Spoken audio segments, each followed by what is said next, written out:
हाँ जी दोस्तों, कैसे हैं आप सब लोग। आई होप आप सब अच्छे होंगे। आज हम अपने ऑडिट रिवीजन सीरीज में आगे बढ़ते हैं एंड आज हम रिवाइज करेंगे ऐसे 265 communicating deficiencies in internal controls to TCWG and management. मतलब बेसिकली ये अपने इंटरनल कंट्रोल डेफिशिएंसी से रिलेटेड है कि अगर हमें during the statutory audit of the financial statements of the entity अगर हमें कोई भी इंटरनल कंट्रोल डेफिशिएंसी मिलती है जो कि सिग्निफिकेंट है, तो वो हमें कम्युनिकेट करनी होगी विद द मैनेजमेंट एंड पीसीडब्ल्यूजी। ठीक है, तो उसमें क्या क्या गिवन है, अपन शुरू करते हैं। सबसे पहले है objective to communicate to TCWG and management deficiency that are sufficient important to merit their attention. मतलब वही सेम बात कि इंटरनल कंट्रोल डेफिशिएंसी जो कि सिग्निफिकेंट है वो हमें कम्युनिकेट करनी होगी with the management and TCWG. Requirement, क्या रिक्वायरमेंट है? Auditor shall determine whether he has identified deficiencies in internal controls। भाई सबसे पहले तो ये देखना है कि ऑडिटर को क्या क्या इंटरनल कंट्रोल डेफिशिएंसीज मिली हैं। उसके वजह से ये देखना होगा कि क्या ये जो मुझे डेफिशिएंसीज मिली है ये सिग्निफिकेंट है कि मुझे आगे कम्युनिकेट करनी पड़े। अगर हाँ, तो उसे पे कम्युनिकेट करनी होगी in writing. whether identified deficiencies in internal controls constitute significant deficiencies, if yes, he shall communicate in writing significant deficiencies in internal controls to TCWG on timely basis। तो देखो एकदम एकदम स्टार्ट एंड एंड फॉर्म में है कि सबसे पहले हमें क्या आइडेंटिफाई करनी है डेफिशिएंसीज, फिर ये देखना है कि क्या वो सिग्निफिकेंट है। इफ हाँ, अगर वो सिग्निफिकेंट है तो हमें उसे कम्युनिकेट करना होगा इन राइटिंग। ठीक है, आगे चलते हैं। नेक्स्ट पॉइंट क्या दे रखा है? Significant deficiencies in internal controls. भाई मैं तुझे से बोल रही हूँ डेफिशिएंसी कैसी होनी चाहिए, सिग्निफिकेंट होनी चाहिए। तो सिग्निफिकेंट का क्या मतलब है वो भी एक बार देख लेते हैं। Deficiency in internal controls which is of sufficient importance for attention of TCWG. मतलब वो इतना इंपॉर्टेंट है कि अगर इसको हमने सही नहीं किया तो आगे हमें मटेरियल मिसस्टेटमेंट मिल सकता है। तो अगर इतना इंपॉर्टेंट है तो वो मेरिट करता है attention of the TCWG. Significance of deficiency depends not only on whether misstatement has actually occurred but also on likelihood of that misstatement। मतलब आपको यही बोल रही हूँ कि जरूरी नहीं है कि जहाँ पे डेफिशिएंसी हो वहाँ पे मिसस्टेटमेंट हो ही हो, मतलब एक्चुअली अगर हुआ हो। देखो अगर कहीं पे प्रॉब्लम है, कहीं पे लूप होल है, तो अगर आज प्रॉब्लम नहीं, वहाँ पे मिसस्टेटमेंट नहीं हुआ है, वहाँ आज फ्रॉड नहीं हुआ है, तो हो सकता है कि आगे चल के जरूर फ्रॉड हो जाए। बिकॉज एम्प्लॉय को क्या दिखेगा? अपॉर्चुनिटी दिखेगी कि यहाँ पे भाई इंटरनल कंट्रोल इनका वीक है। अगर आपको ऐसे 240 याद आ रहा हो, नहीं याद आ रहा तो अभी जाकर के आप अपना स्टैंडर्ड देखो, आपको एकदम याद आ जाएगा। ठीक है, तो मैं यहाँ पे क्या बोलना चाह रही हूँ कि अगर जरूरी नहीं है कि जहाँ पे इंटरनल कंट्रोल डेफिशिएंसी हो वहां पे एक्चुअली अभी फ्रॉड हुआ हो, लेकिन वहां पे एक अपॉर्चुनिटी है कि हाँ कुछ टाइम में यहाँ पे फ्रॉड हो सकता है। तो अगर आपको लाइकलीहुड भी लग रहा है तो वो भी आपका सिग्निफिकेंट है एंड वो आपको टीसीडब्ल्यूजी एंड मैनेजमेंट को जाकर, मतलब दोनों को जाकर के बताना होगा। Next, significant deficiency may exist even though auditor has not identified misstatements. मैंने आपको यही समझाने की भी पहले पॉइंट में भी कोशिश करी थी कि जहाँ पे इंटरनल कंट्रोल डेफिशिएंसी वहाँ पे जरूरी नहीं है कि अभी at the point of time वहाँ पे कोई एक्चुअल में मिसस्टेटमेंट अकर हुआ हो, बट आगे होने की संभावना तो हो सकती है ना, तो उस केस में हमें कम्युनिकेट करना ही होगा। ठीक है, आगे चलते हैं। Return communication to TCWG. अब रिटर्न कम्युनिकेशन हम कर रहे हैं तो उसमें हमें क्या क्या लिखना होगा, क्या पॉइंट्स आने चाहिए, क्या ऐसे पॉइंट्स में हम इंक्लूड करने होंगे ताकि हम अपने आप को सेफगार्ड कर सकें, हम अपनी रिस्पॉन्सिबिलिटी रिस्ट्रिक्ट भी कर सकें। क्या लिखा हुआ है? Description of deficiencies and explanation of their potential effect. सबसे पहले तो हमें यही बताना होगा कि भाई हमें ये चार एरियाज है जहाँ पे डिस्क्रिपेंसी मिली है एंड उसका पोटेंशियल इफेक्ट ये होने वाला है। Sufficient information to enable TCWG and management to understand context of communication। भाई उन्हें पूरा चीज हमें समझानी पड़ेगी इन डिटेल कि भाई देखो आपका ये इंटरनल कंट्रोल है, इसका ये ऑब्जेक्टिव था जब आपने इसको इम्प्लीमेंट किया था एंड इसमें ये प्रॉब्लम है, यहाँ इसके इम्प्लीमेंटेशन में ये प्रॉपर्ली मेंटेन नहीं हो रहा है एंड इसके पोटेंशियल इफेक्ट्स आपके आगे ये हो सकते हैं on the financial statements of the entity. इस तरह से हमें पूरा उन्हें समझाना पड़ेगा so to enable them to understand the context of the communication. In particular, auditor shall explain that purpose of audit was to express an opinion on the financial statements। अब ये बेसिकली अपने सेफगार्ड वाले points आ चुके हैं कि भाई मैं यहाँ पे तुम्हारी फाइनेंशियल स्टेटमेंट्स की ऑडिट करने के लिए आया हूँ, तुम्हारा internal control over financial reporting उसे चेक करने के लिए नहीं आया हूँ। मैं बस उतने ही इंटरनल कंट्रोल्स को चेक करूंगा जितने मेरे फाइनेंशियल स्टेटमेंट से रिलेटेड है, उससे ज्यादा इंटरनल कंट्रोल तुम्हारे ऑपरेशनल कंट्रोल्स क्या है उससे मुझे मतलब नहीं है। एंड स्टिल जो भी मुझे during the course of audit मेरे सामने डेफिशिएंसी आएंगी वो मैं तुम्हें बताऊंगा। इसके अलावा मैं अलग से तुम्हारा इंटरनल कंट्रोल चेक करने के लिए नहीं आया हूँ, मैं तुम्हारी फाइनेंशियल स्टेटमेंट्स की ऑडिट करने के लिए आया हूँ। वो भी मैं जो भी मैंने तुम्हारे साथ स्कोप अपना डिस्कस किया है, डिसाइड किया है, उसकी बेसिस पे ही करूंगा। इसके अलावा तुम्हारे इंटरनल कंट्रोल्स में क्या चल रहा है वो मेरी रिस्पॉन्सिबिलिटी नहीं है। Purpose of audit was to express an opinion on the financial statements। Audit included consideration of internal controls relevant to preparation of financial statements in order to design audit procedures that are appropriate, but not for expressing opinion on the effectiveness of the internal controls. मैं तुम्हारे internal control effectiveness पे कोई भी opinion देने नहीं आया हूँ. मैं सिर्फ यहाँ पे तुम्हारे financial statements के audit करने के लिए आया हूँ. जितने internal controls उससे related होंगे, मैं सिर्फ उसी के ऊपर ही बात करने वाला हूँ. Matters reported are limited to deficiencies that auditor identified during audit and has concluded are of sufficient importance to report to TCWG. मतलब मैंने यहाँ पे deficiencies कौन सी बताई है जो during the course of audit मेरी आंखों के सामने आ गई. इसके अलावा कुछ होगा वो मैं उसकी गारंटी नहीं ले सकती कि मैंने सब कुछ देख लिया. नहीं हो सकता है. जितनी मेरे सामने है उतना मैं तुम्हें बता रही हूँ एंड मेरे अकॉर्डिंग वो इम्पोर्टेंट था इसलिए मैंने आप लोग के साथ कम्युनिकेट कर दिया है. ठीक है. अब नेक्स्ट पॉइंट क्या है? Matters to determine whether deficiency in internal controls constitute significant deficiencies. तो अभी क्या बोलना चाह रहे हैं कि अभी तक हमने बात करी कि जो सिग्निफिकेंट डेफिशिएंसी होगी वही हम कम्युनिकेट करेंगे. तो ऐसे कौन से फैक्टर्स, ऐसे कौन से मैटर्स है जिसके बेसिस पे हम डिसाइड कर सकते हैं कि ये डेफिशिएंसी हमारी सिग्निफिकेंट डेफिशिएंसी है. क्या पॉइंट्स गिवन है? likelihood of deficiencies leading to material misstatement. मतलब क्या इस deficiency से material misstatement बन सकता है in financial statement? अगर ऐसा है तो significant deficiency है. Susceptibility to loss or fraud of related asset और liability. अगर हमें misappropriation of assets की chances दिख रहे हैं कि हमने fraud में पढ़ा था ना, fraudulent financial reporting, misappropriation of assets. अगर हमें fraud के अंदर misappropriation of assets इसमें दिख रहा है यानी ये तो बहुत बड़ी बात है, तो वो भी हमारा क्या है? significant deficiency है.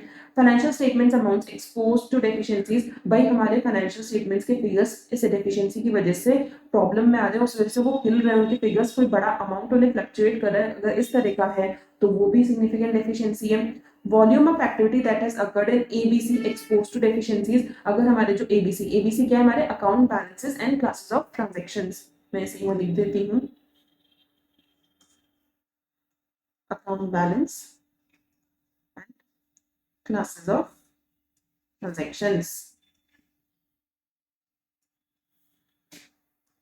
क्या बोलना चाह रहे हैं कि आपके जो account balances and classes of transactions हैं यानी आपकी जो बैलेंस शीट एंड पीएनएल के आइटम्स हैं, अगर उनमें कोई डेफिशिएंसी है और हमें फिर ये भी देखना होगा कि उन particular account balance and classes of transaction में ड्यूरिंग देयर कितने अमाउंट के कितनी उनमें ट्रांजैक्शंस हुए हैं जो इस डेफिशिएंसी से रिलेट हो रहे हैं, उन पे एक्सपोज्ड है. तो अगर ऐसा हो रहा है कि उनमें हाई वॉल्यूम ऑफ एक्टिविटी हुई है और उसमें डेफिशिएंसी है तो वो आपके मटेरियल लेवल के हो सकते हैं और आपके पूरे फाइनेंशियल स्टेटमेंट्स को कहीं ना कहीं इम्पैक्ट कर सकते हैं. देखो अगर इस तरह से कि हमारी 100 करोड़ की कोई बैलेंस शीट है और उसमें कोई 50 करोड़ का एक ही आइटम है, 50 करोड़ में डेफिशिएंसी है, तो अगर कोई 50 करोड़ का है तो वो इंपॉर्टेंट भी है, उसमें वॉल्यूम ऑफ एक्टिविटी भी ज्यादा हुई है एंड उसमें डेफिशिएंसी है. तो ऐसे किसी को डेफिशिएंसी मेरे लिए तो सिग्निफिकेंट डेफिशिएंसी है एंड मुझे वो TCWG को जाकर के बतानी ही होगी.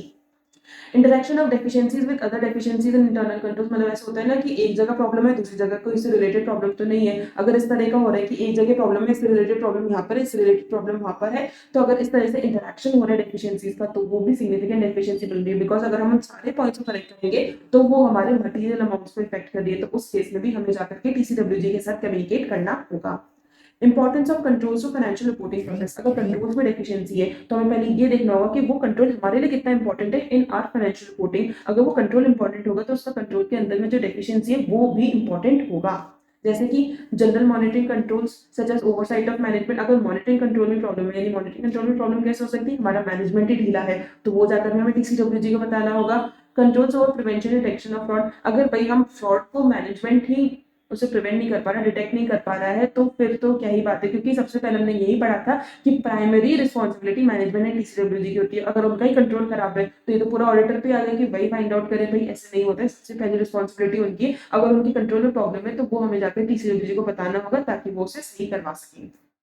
Controls over selection and application of significant accounting policies. देखो भाई ऑडिटर तो उन्हें बताते हैं कि आपकी एज के अकॉर्डिंग ये सारे अकाउंटिंग स्टैंडर्ड्स आपके एप्लीकेबल हो रहे हैं, लेकिन स्टिल एक डिसीजन लेने वाली बात कि हम इस मतलब फॉर सपोज अगर कॉस्ट मॉडल पे जाना है, रेवेन्यू मॉडल पे जाना है, तो वो मैनेजमेंट अपना डिसीजन ले सकता है. तो जो भी सिग्निफिकेंट अकाउंटिंग पॉलिसीज है वो मैनेजमेंट को ही डिसाइड करनी होती है. अगर उनमें कोई प्रॉब्लम है, उनमें कोई डेफिशिएंसी है, तो वो भी जाकर के हमें TCWG के साथ कम्युनिकेट करनी होती है.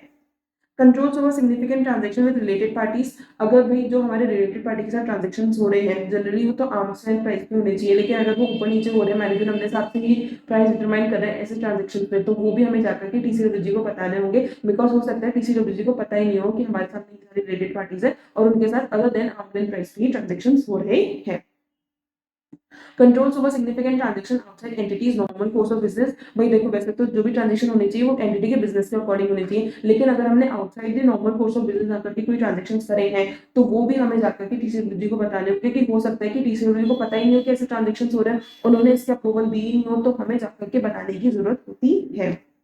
Controls over period end financial reporting process such as controls over non recurring general entries. देखो पीरियड एंड जब हो रहा होता है जैसे 31 मार्च, जो भी ईयर आपका चला है, जैसे अभी कौन सा खत्म हुआ है 31 मार्च 2025, तो पीरियड एंड की बहुत सारी एंट्रीज होती है, डेप्रिसिएशन की एंट्री होती है, डेफर्ड रेवेन्यू की एंट्री होती है। तो अगर ऐसी एंट्रीज जो पीरियड एंट्री होती है जो कि नॉन रेकरिंग होती है, मतलब हर साल नहीं होती, मतलब हर महीने नहीं होती है, एक बार होगी दो बार होगी, इससे ज्यादा दिन की लाइफ नहीं होती है ड्यूरिंग द ईयर, तो अगर इस तरह की एंट्रीज है तो उन पे भी पूरा रेगुलेशन होना चाहिए, पता होना चाहिए कि भाई हम इस अमाउंट से इस एंट्री को पास करें, बिकॉज वो हमारे फाइनेंशियल स्टेटमेंट्स को मटीरियली चेंज कर सकती है, तो उसमें प्रॉपर कंट्रोल होना चाहिए। अगर उसमें कोई प्रॉब्लम दिख रही है तो वो भी जा करके हमें अपने टीसीडब्ल्यूजी को बतानी होगी, बिकॉज वो कहीं ना कहीं हमारे कंट्रोल का सिग्निफिकेंट पार्ट है। ठीक है, तो ये सारे मैटर्स दे रखे हैं जो कि हमारी किसी डेफिशिएंसी को, सिग्निफिकेंट डेफिशिएंसी है या नहीं है, उसे डिटरमाइन करने में हेल्प करते हैं। नेक्स्ट आता है कि मैम हम इन सारे पॉइंट्स को कैसे लर्न करें। तो देखो मैंने यहाँ पे भी शॉर्ट में आपके लिए लाइन लिख करके दी है। Likelihood and susceptibility of voluminous interaction of deficiencies is important for controls. देखो आपको समझ में नहीं आया कि मैम ये क्या लाइन है, लेकिन आपने इस लाइन को लर्न कर लिया तो आपके सारे के सारे पॉइंट्स इसमें कवर हो जाएंगे। एक एक्स्ट्रा पॉइंट बचता है बस, FS amounts of financial statement amounts expose to deficiencies. ठीक है, एंड बस आपके नीचे वो कंट्रोल्स वाले पॉइंट है, ये तो सिंपल से पॉइंट्स है, एक फ्रॉड से रिलेटेड है, accounting policies, related parties and outside normal course of business and period end financial reporting. ठीक है, तो ये पॉइंट्स आप डायरेक्टली लर्न कर लेना एंड बाकी के पॉइंट्स को आप इस लाइन से याद कर सकते हैं। ठीक है, आगे चलते हैं।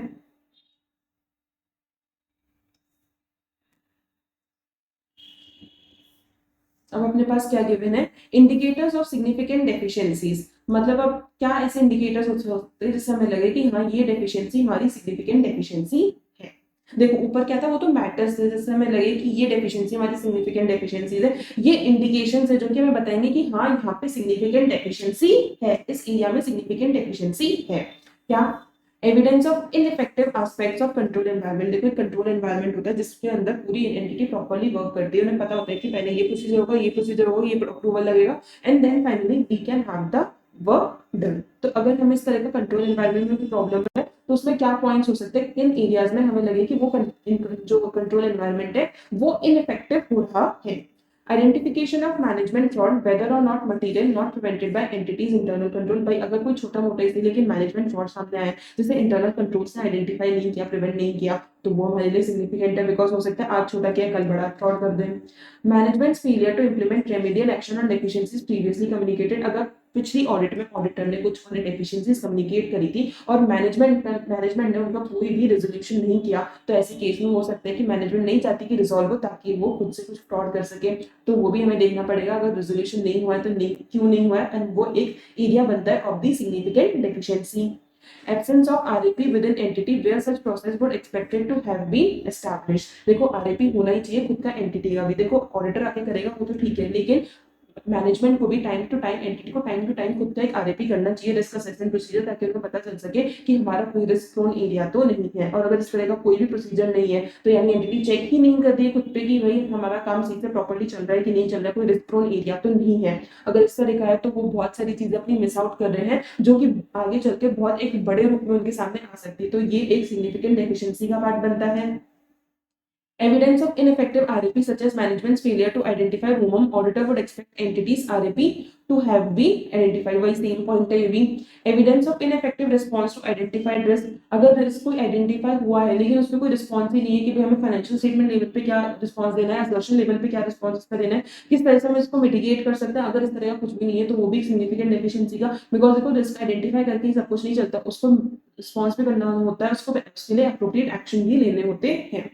Misstatements that were not prevented और detected and corrected bye entities internal controls. इस तरह के कौन से रिस्क के कौन से मटेरियल मिसस्टेटमेंट है जो कि ऑडिटर ने बताया, लेकिन एंटिटी का खुद का इंटरनल कंट्रोल सिस्टम ना उसे प्रिवेंट कर पाया, ना डिटेक्ट कर पाया, ना ही उसे करेक्ट कर पाया।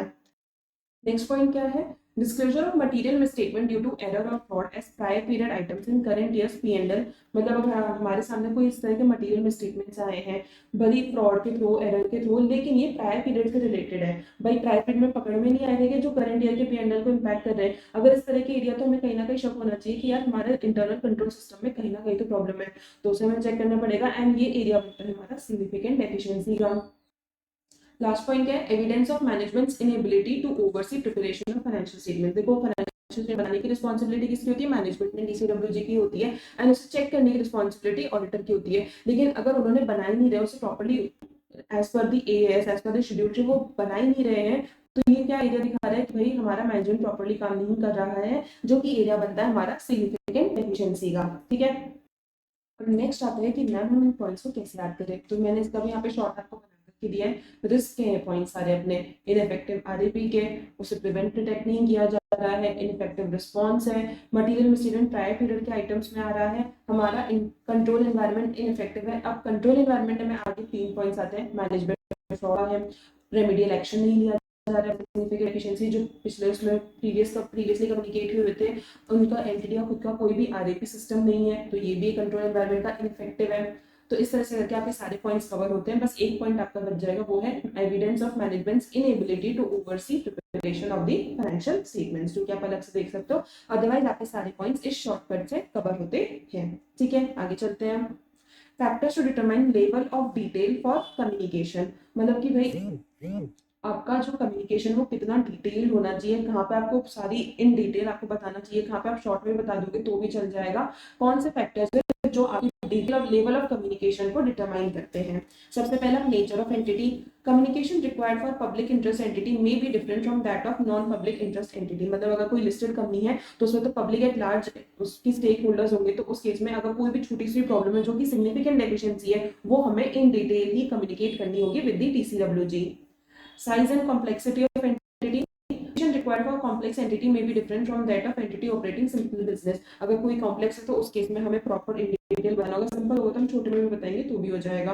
Entities governance composition, more detail needed if TCWG include members who do not have significant experience in entities industry. मतलब TCWG ऐसा है जैसे अभी जिस बिजनेस में कंपनी काम कर रही है उस इंडस्ट्री की ज्यादा नॉलेज है नहीं, तो ऐसे केस में हमें उन्हें इन डिटेल ही जाकर के बताना होगा।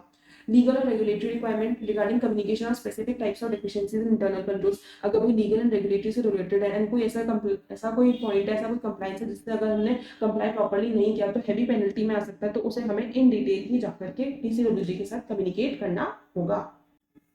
अब लास्ट पॉइंट आता है, व्हेन टू कम्युनिकेट। तो लिस्टेड एंटिटी केस में कब करना है, before date of approval of the financial statements, यानी फाइनेंशियल स्टेटमेंट्स अप्रूव होने से पहले हमें सारे पॉइंट्स उनके साथ कम्युनिकेट करने होंगे regarding the internal control significant deficiencies.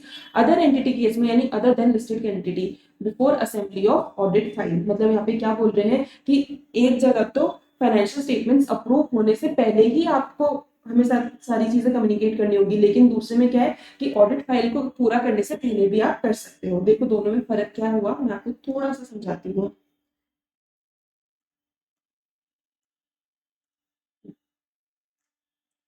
Financial statements हमारे 31 मार्च को बन जाते हैं, ठीक है। उसकी ऑडिट फॉर सपोज अगर हमने कंप्लीट कर दी 15 मई 2020, ठीक है, तो हमारा अप्रूवल डेट क्या होगी, 15 में होगी। लेकिन हमारे प्रोविजंस में क्या लिखा हुआ है कि जिस दिन हमारी अप्रूवल ये ऑडिट की होती है उसके 60 दिन के अंदर अंदर हमें अपनी ऑडिट फाइल को कंप्लीट करना होता है। 60 दिन कितने होते हैं, मोटा माटी हमारे होते हैं 2 महीने। तो 2 महीने के हिसाब से अगर मैं ऑडिट फाइल का देखूं तो ऑडिट फाइल मेरी कब तक कंप्लीट हो जानी चाहिए, मेरी ऑडिट फाइल कंप्लीट हो जानी चाहिए 14 जुलाई 2025 तक मेरी ऑडिट फाइल कंप्लीट हो जानी चाहिए। तो यहाँ पे यही बोलना चाह रहे हैं कि लिस्टेड एंटिटी के केस में तो आपको कब कम्युनिकेट करना है, 15 मई से पहले पहले ही कम्युनिकेट करना होगा। एंड अदर एंटिटीज के केस में आप क्या कर सकते हो, ये जो 14 जुलाई है इससे पहले पहले भी कम्युनिकेट करोगे तो भी चलेगा। यानी देखो आपको ये 60 दिन का कॉन्सेप्ट समझ में आया। ये मैंने आपको पढ़ाया था आपके जो एसक्यूसी वाले मैंने आपको स्टैंडर्ड पढ़ाई थी एसक्यूसी वाला ऐसे 220, उसमें मैंने आपको ये बात बताई थी कि आपको अपनी audit file within how much time करनी होती है, within 60 days from the date of audit report आपको ये काम करना होता है। तो जिस दिन आपके फाइनेंशियल स्टेटमेंट्स बन रहे हैं, मतलब फाइनल हो रहे हैं, अप्रूव हो रहे हैं, जिस दिन आपकी ऑडिट रिपोर्ट इशू हो रही है, उस दिन से 60 दिन के अंदर आप अपनी ऑडिट फाइल को बनाओगे। तो अदर एंटिटी के केस में तो जब आपकी ऑडिट फाइल बन रही है उससे पहले पहले आप कम्युनिकेट कर दो, एंड लिस्टेड एंटिटी केस में जब आपकी ऑडिट रिपोर्ट फाइल हुई है, उसमें साइन हुए, आपके फाइनेंशियल स्टेटमेंट्स अप्रूव हुए, उससे पहले पहले आपको उसको सारे बातों को कम्युनिकेट करना होगा with the TCWG। If previously communicated significant deficiency remains, अगर हमने जो पहले बताई थी वो आज भी है, करंट ईयर कम्युनिकेशन में repeat description from previous communication और सिंपली रेफर प्रीवियस कम्युनिकेशन। मतलब अगर हमें ऐसा लग रहा है कि प्रीवियस वाले आज भी है, तो या तो हम दोबारा से उसे बता दें कि भाई दोबारा से कॉपी पेस्ट कर दें रिटर्न कम्युनिकेशन में कि भाई ये पॉइंट्स पिछले साल भी थे, इस साल भी ये पॉइंट्स हैं, आप देख लीजिए, या फिर हम पिछले वाले को ही रेफर कर दें कि भाई पैरा 6 आप पिछले वाले में से पढ़ लेना, वो पॉइंट्स इस साल भी अपने कंटिन्यू हो रहे हैं, ये सिग्निफिकेंट डेफिशिएंसीज इस साल भी है। ठीक है, तो here we have completed our SA 265 also. बहुत ही छोटा सा स्टैंडर्ड था, बहुत ही ज्यादा इजी स्टैंडर्ड है, एंड आईसा इसमें से एक या दो अटेम्प्ट छोड़ करके इससे क्वेश्चन पूछता ही पूछता है। And also let me tell you guys, इसके आईसीआई क्वेश्चन जनरली कहाँ से पूछता है, कहाँ से आईसीआई को मजा आता है कि मैं बच्चों को परेशान करूं। जनरली आईसीआई इस पॉइंट को पकड़ता है, आईसीआई को बहुत मजा आता है इस पॉइंट में से, matters to determine whether deficiencies in internal control constitute significant deficiency और नॉट। ये पॉइंट आईसीआई का फेवरेट रहता है, इसमें से क्वेश्चन पूछता ही पूछता है। नेक्स्ट उसका कौन सा फेवरेट रहता है, ये वाला रिटर्न कम्युनिकेशन टू TCWG। इसमें से भी आईसीआई पूछते हैं, मतलब दो ऐसे एरियाज है जिसमें से आईसीआई बहुत ज्यादा मन करता है क्वेश्चन पूछने का। वैसे तो स्टैंडर्ड में से कुछ भी पूछ सकता है, लेकिन इसके हाई चांसेस बनते हैं। तो इन दोनों पॉइंट्स को तो आप एकदम अच्छे से कर ही लेना। मैं यहाँ पे स्टार मार्क कर देती हूँ ताकि आपको ध्यान रहे।